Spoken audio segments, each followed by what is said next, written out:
ये कहानी है एक बाप बेटे की जो स्कूटर पर कहीं पर जा रहे होते हैं। तभी जो बाप होता है उसकी नजर पड़ती है रोड के साइड में कुछ लड़कों के ऊपर जो कि कीचड़ में कुछ ढूंढ रहे होते हैं। तो अपना स्कूटर वहां पर रोकते हैं और जाकर के उनसे पूछते हैं कि बेटे क्या ढूंढ रहे हो यहाँ पर। तो उनमें से एक बोलता है कि आपको दिख नहीं रहा है कि ये सामने सोने का फल है, हम उसको पाने की कोशिश कर रहे हैं। उसकी ये बात सुनते ही पिता का ध्यान जाता है उस सोने की फल की तरफ जो चमक रहा होता है।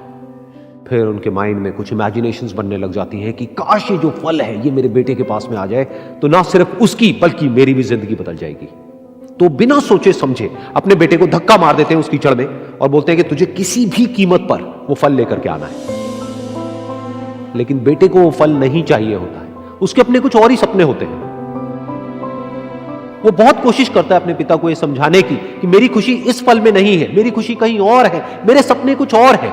लेकिन उसके पिता उसकी एक नहीं सुनते हैं। वो उसको धक्का मारते हैं उस कीचड़ में और बोलते हैं कि मैं तुझसे पूछ नहीं रहा हूं, तुझे बता रहा हूं कि तुझे वो लेकर के आना है। तो वो बेटा भी अपने बाप के सपने को सच करने के लिए अपनी पूरी जान लगा देता है और पूरी कोशिश करता है कि किसी तरीके से उस सोने का फल उसके हाथ में आ जाए। लेकिन जैसे जैसे वो हाथ पैर मारता है उस फल को पकड़ने के लिए, वो और नीचे धंसने लग जाता है और फिर जाकर के उसको समझ आता है कि ये कीचड़ नहीं है, ये दलदल है।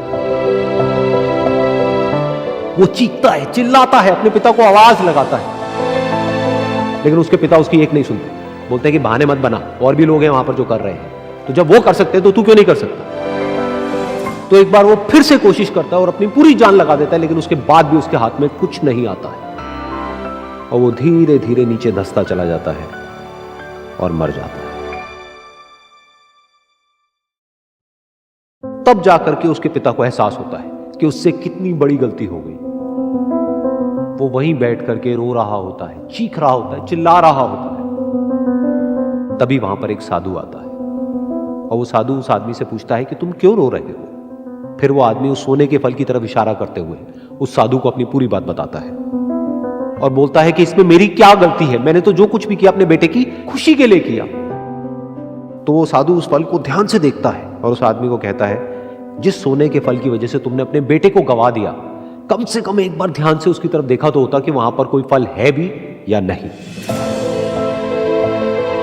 ये सुन करके उस आदमी को गुस्सा आया और उसने कहा कि सामने तो दिख रहा है फल, आपको नहीं दिख रहा क्या।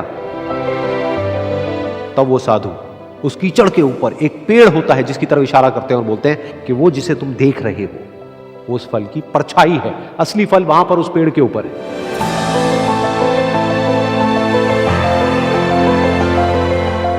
फिर वो साधु उस आदमी को बोला कि अपने बेटे को जबरदस्ती धक्का देने की बजाय और उसको बताने की बजाय कि तेरी खुशी किसमें है, अगर तुमने उससे पूछा होता कि बेटा तू बता तू क्या करना चाहता है और तेरी खुशी किसमें है, तो ना सिर्फ तुम्हारा बेटा जिंदा होता बल्कि हो सकता है कि उसके हाथ में वो असली सोने का फल भी होता।